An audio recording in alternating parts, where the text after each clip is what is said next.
12월 11일 사사기 20장 8절로 28절 승자 없는 전쟁입니다. 먼저 8절로 11절을 읽겠습니다. 모든 백성이 일제히 일어나 이르되 우리가 한 사람도 자기 장막으로 돌아가지 말며 한 사람도 자기 집으로 들어가지 말고 우리가 이제 기브아 사람에게 이렇게 행하리니 곧 제비를 뽑아서 그들을 치되 우리가 이스라엘 모든 지파 중에서 100명의 10명, 1000명의 100명, 10,000명의 1000명을 뽑아 그 백성을 위하여 양식을 준비하고 그들에게 베냐민의 기브아에 가서 그 무리가 이스라엘 중에서 망령된 일을 행한 대로 징계하게 하리라 하니라. 이와 같이 이스라엘 모든 사람이 하나같이 합심하여 그 성읍을 치려고 모였더라.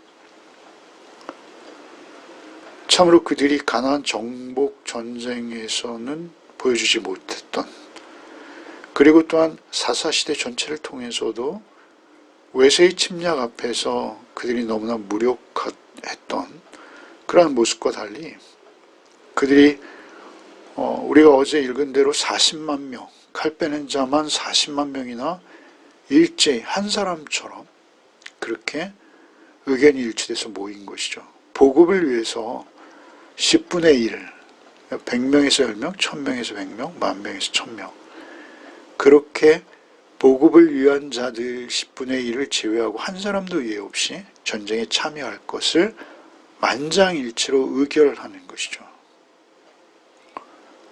물론 베냐민 지파가 그 레위인의 말대로 하면 엄청난 일을, 망령된 일을 행한 것이죠. 그거에 대해서 그들은 눈감을 수 없고 마땅히 징계해야 합니다. 그러나 이토록 징계 발벗고 나서는 것은 사실 그들도 그 기브아 또 베냐민과 별반 다르지 않은 죄악 가운데, 특별히 우상 숭배 가운데 있던 자들이기에 오히려 이렇게 자신의 치부가 드러난 것처럼 그렇게 그들이 일제히 반응하는 것이다 라고 보여집니다. 이어지는 12절로 17절을 읽겠습니다. 이스라엘 지파들이 베냐민 온 지파의 사람을 보내어 두루 다니며 이르기를 너희 중에서 생긴 이 악행이 어찌 됨이냐. 그런즉 이제 기브아 사람들 곧 그 불량배들을 우리에게 넘겨주어서 우리가 그들을 죽여 이스라엘 중에서 악을 제거하여 버리게 하라 하나 베냐민 자손이 그들의 형제 이스라엘 자손의 말을 듣지 아니하고 도리어 성읍들로부터 기브아에 모이고 나가서 이스라엘 자손과 싸우고자 하니라. 그때 그 성읍들로부터 나온 베냐민 자손의 수는 칼을 빼는 자가 모두 26,000명이요 그 외에 기브아 주민 중 택한 자가 700명인데 이 모든 백성 중에서 택한 700명은 다 왼손잡이라 물매로 돌을 던지면 조금도 틀림이 없는 자들이더라. 베냐민 자손 외에 이스라엘 사람으로서 칼을 빼는 자의 수는 40만 명이니 다 전사라. 우리가 어제 재판정에서 그 레위인의 진술을 들은 바 있습니다. 함께 나눈 바 있죠.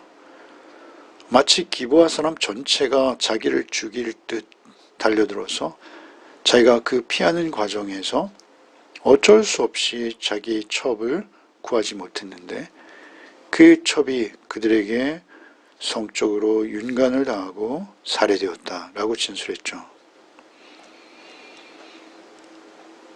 기브아 사람 전체가 그들을 죽이려고 달려든 것처럼 표현하였습니다만 이스라엘은 그래도 기브아 사람 중 불량배들이 그러한 일들을 벌였다라는 것을 지금 13절에 보면 알고 있죠. 그런즉 이제 기브아 사람들 곧 그 불량배들을 우리에게 넘겨주어서, 그러니까 기브아 사람 전체에게 호소하는 것이죠. 불량배들을 색출해서 그들을 우리에게 넘겨달라. 그들을 죽여서 이스라엘 중에 악을 제거해 버리겠다. 그러니까 한 힘없는 여인을 그렇게 욕보여서 여러 명이서 그렇게 욕보이고 죽인 것은 도저히 끔찍한 일이고 있을 수 없는 일이죠. 그래서 그 일을 저지른 자들은 율법대로 그것을 집행하여 그들을 제거해버리겠다라고 말하는 것이죠. 이 말에는 사실 틀린 것이 별로 없습니다. 그런데 놀라운 것은 베냐민의 반응이죠. 베냐민 자손이 그들의 형제 이스라엘 자손의 말을 듣지 아니하고 도리어 성읍들로부터 기브아에 모여 나가서 이스라엘 자손과 싸우고자 아니라 선전포고를 하는 것입니다. 분명히 베냐민 자손이 그들의 형제 이스라엘 자손의 말을 듣지 않았다라고 이렇게 기록하고 있죠. 그들은 형제 관계이죠. 분명히 법을 어긴 것이요. 그것도 상상할 수 없는 끔찍한 범법이죠. 돌에 맞아 죽을 만한 내용입니다. 그러나 그들은 같은 지파라는 이유만으로 오히려 그것을 목숨을 걸고 합법화하죠.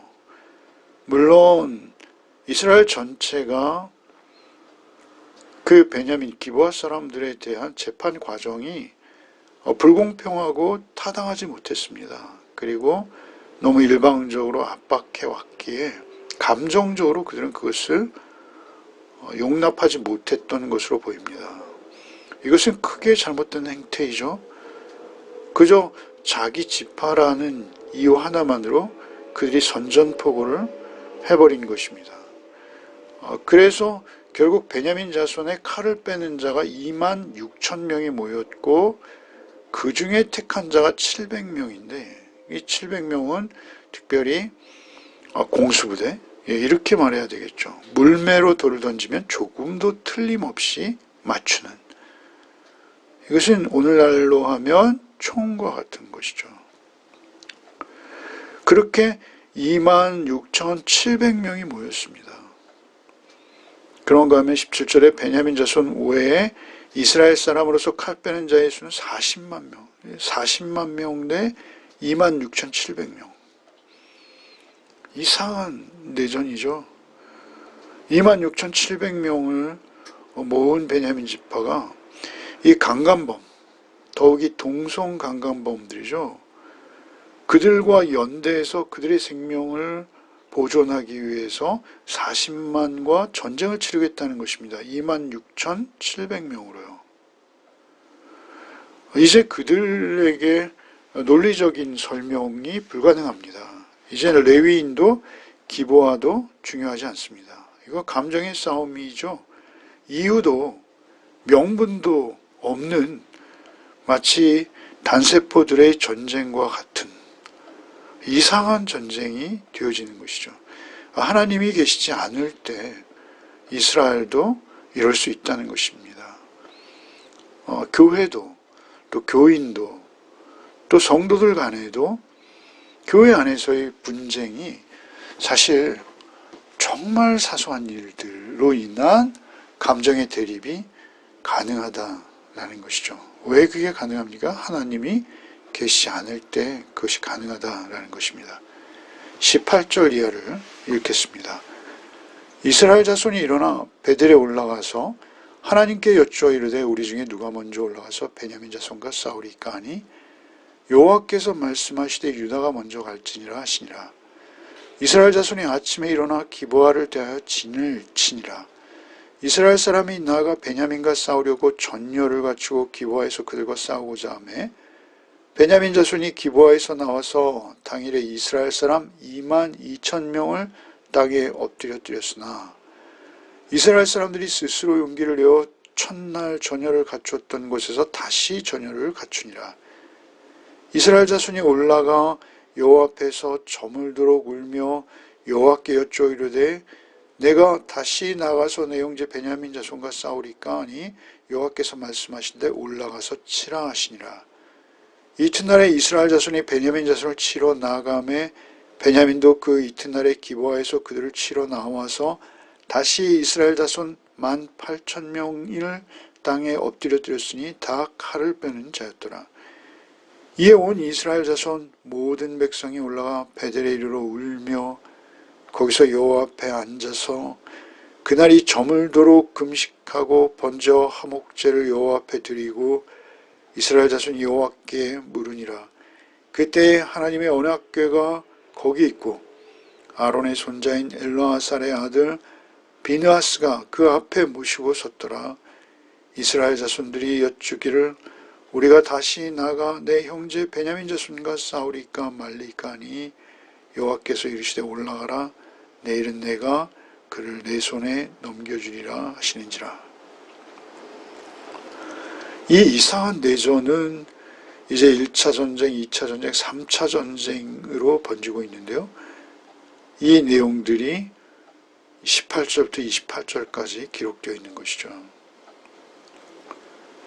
먼저 그들이 개전을 하면서 전쟁을 시작하면서 18절에 이렇게 기도하죠. 우리 중에 누가 먼저 올라가서 베냐민 자손과 싸우리까?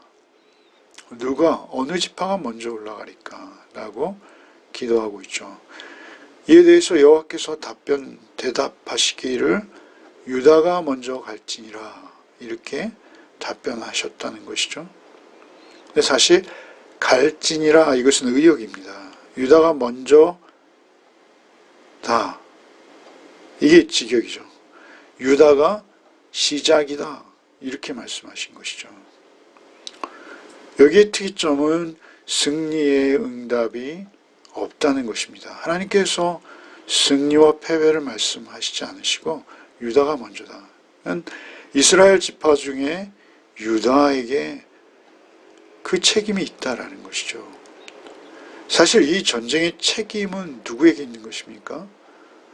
숫자만을 믿고 교만하게 베냐민을 징벌하겠다라고 베냐민의 죄에 대해서 아파하고 슬퍼하고 형제로서의 그 죄에 대한 안타까움은 전혀 없이 그들을 징벌하겠다고 수적인 우세를 믿고 그 레위인의 말만 듣고 일방적으로 판단해버리는 이스라엘도 문제요.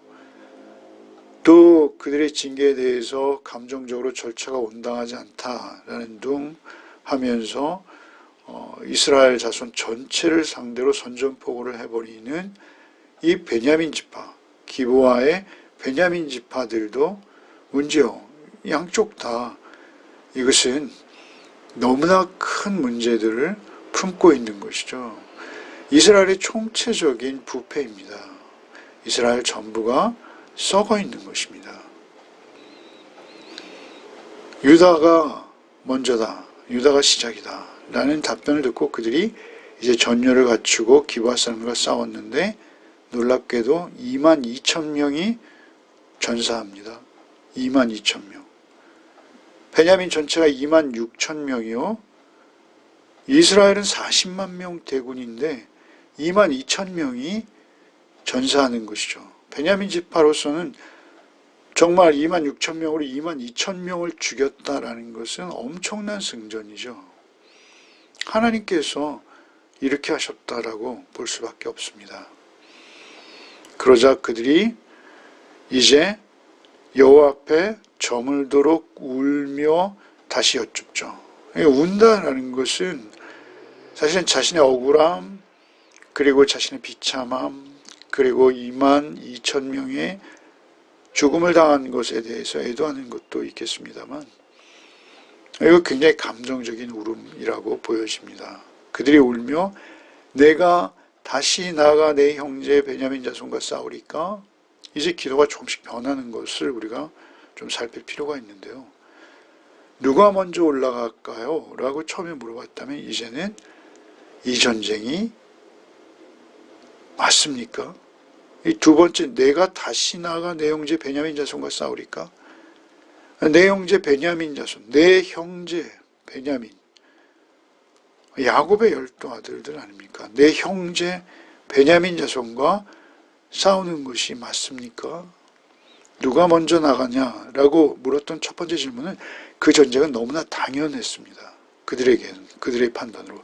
사실 하나님께 전쟁의 과정에서부터 하나님과 교통하며 하나님께 여쭙어야죠. 그러나 그들은 그 전쟁은 당연하다, 명분이 자기에게 있다라고 믿고 하나님께 전쟁의 가부를 물은 것이 아니라 누가 먼저 갈 것인가를 물었고, 이제 두 번째는 그들이 22,000명의 핏값을 치르고 나서 22,000명이 전사한 상태에서 울며 이 전쟁이 과연 맞습니까? 라고 두 번째 묻는 것이죠. 내가 다시 나가 내 형제 베냐민 자손과 싸우리까? 그러자 여호와께서 말씀하시되 올라가서 치라가 오늘 본문의 해석이죠. 올라가서 치라. 그러나 이거 원어적 의미로 올라가라, 올라가라, 치라라는 표현은 없습니다. 사실 의역입니다. 올라가라 라고 말씀하시죠. 역시 승리에 대한 약속은 빠져 있습니다. 그러나 그들은 그것을 모르죠. 사실 그들이 기도하는 것부터, 기도하는 방법부터 틀린 것입니다. 지금도 이렇게 내 형제 베냐민 자손과 싸우는 것이 맞으리까? 라고 묻는 태도도 틀린 것이죠. 이 하나님과 동행하지 않는 평소의 삶으로 인해서 그들이 하나님과 관계 속에 있지 않다는 것을 증명하는 것입니다. 이 전쟁에서 패배하는 원인은 그렇게 자신들의 필요에 의해서 통과 의례처럼 이미 자신들이 결론을 내어놓고 그 미리 정해진 답만을 구하는 그러한 기도의 모습이죠. 결과 25절에 보면 그 이튿날 다시 18,000명이 죽임을 당합니다. 4만 명이 죽은 거예요. 26,700명에게 이스라엘 4만 명이 전사를 당한 것입니다. 베냐민은 별 피해를 입지 않고요. 일방적으로 이스라엘이 이토록 많은 4만 명이나 전세자를 냈죠. 그 26절에 이에 온 이스라엘 자손이 백성이 올라가 베델에 이르러 거기서 여호와 앞에 앉아 저물도록 금식하고 번제와 화목제를 여호와 앞에 드리고. 베델은 이스라엘의 말하자면 종교적 성지와 같은 곳이죠. 아브라함이 제단을 쌓았고요. 그리고 또 야곱과도 인연이 있죠. 그가 도망할 때 또는 그가 돌아올 때 다 이 장소를 거치게 되죠. 이 베델은 그렇게 유서 깊은 곳이죠. 그들이 베델에 산당이 있었다라고도 주장되어지는데요. 어쨌든 실로에 지금 성막이 있고요. 그런데 이 베델에 하나님의 궤가 베델로 나왔을 것이다 라고 여겨져요. 27절에 보면 이스라엘 자손이 여호와께 물으니 그때 하나님의 언약궤가 거기 있었고, 베델로 하나님의 언약궤를 가져왔죠. 하나님의 언약궤가 승리의 요인은 결코 아닙니다. 우리가 잘 알듯이 하나님의 언약궤를 가져왔어도 이스라엘은 패배한 적이 있죠. 그들이 날이 저물도록 금식하고 번제와 화목제를 드린 거예요. 번제는 회개와 돌이킴을 의미한다면 화목제는 하나님과의 관계를 의미하는 것이죠. 28절에 아론의 손자인 엘르아살의 아들 비느하스가 그 언약궤를 모시고 섰다 이렇게 말씀하시죠. 비느하스는 우리가 잘 출애굽하는 과정에서 등장하는 엘르아살의 아들이지 않습니까?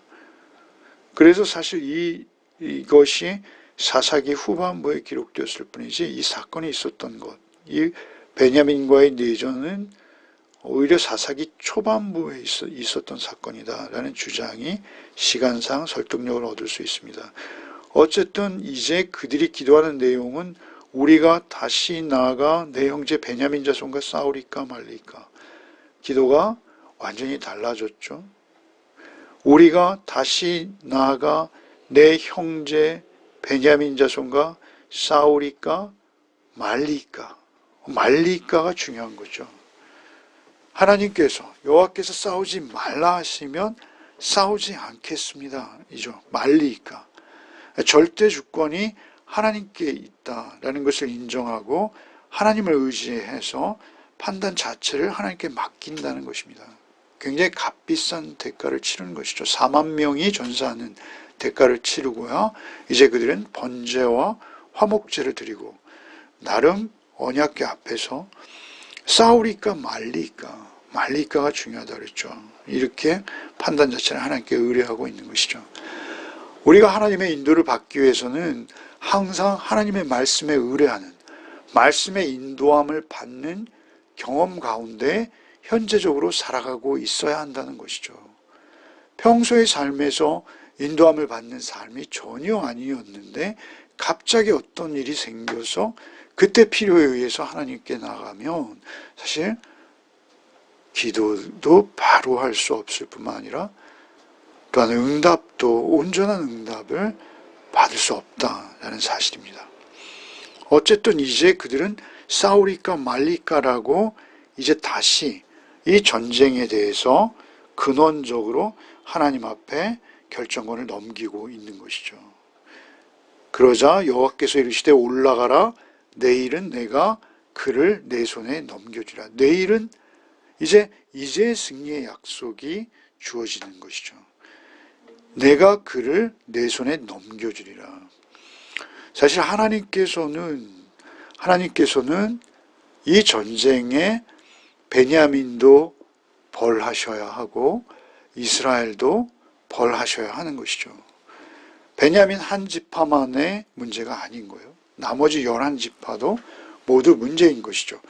베냐민 지파와 이스라엘 전체를 징계하시는 하나님이시죠. 그러니까 이 전쟁에서 굳이 오늘 성서 유니온의 제목은 승자 없는 전쟁이죠. 근데 사실 승자가 없는 것이 아니라 승자는 하나님 한 분이신 것입니다. 하나님께서만 영원한 승자이시오, 하나님께서만 영원한 완전한 정의, 의이시오, 하나님만이 심판자이십니다. 하나님께서는 공평하게 둘 모두를 심판하시는 것이요, 그들이 하나님께 전적인 의지, 하나님의 판단에 자신의 삶을 드리는 자리까지 나오기를 바라고 계시는 것이죠. 아직까지 누구도 하나님 앞에 서 있지 않은 것입니다. 우리의 인생은 사실 하나님을 알아가는 과정입니다. 하나님은 누구이신가를 우리가 배워가는 것이죠. 하나님의 은혜를 구할 뿐입니다. 하나님께서 은혜로 우리를 구원해 주시기를 바라는 것이죠. 우리는 무지합니다. 그래서 늘 실수하고 넘어질 수밖에 없는 것이죠. 완벽한 인간은 없습니다. 다만 우리가 주의를 기울일 것, 그것은 무엇이냐면 평소의 삶 속에서 늘 하나님께 귀 기울이며 하나님의 음성 듣는 자로 존재하는 것, 그것이 우리 인생의 승리의 유일한 비결이라는 사실을 오늘도 잊지 않는 하루가 되시기를 바랍니다. 기도하겠습니다. 주님, 감사합니다. 우리의 무지함과 우리의 이기적인, 내 생각에 옳은 대로 판단하고 내 생각에 옳은 대로 살아가는 우리 인생들을 주여 불쌍히 여기시고 오직 주의 말씀 앞에서 주의 말씀을 따라 주의 말씀에 좌로나 우로나 치우치지 아니하고 주의 말씀만이 내 발의 등이요 내 길의 빛이십니다를 늘 고백해낼 수 있는 우리의 인생, 우리의 하루가 되게 하여 주옵소서. 오직 성령님의 빛을 따라 오늘 하루도 주께 항상 여쭙고 주와 동행하는 순간순간을 살아내게 하여 주옵소서. 예수 그리스도 이름 받들어 기도하옵나이다. 아멘.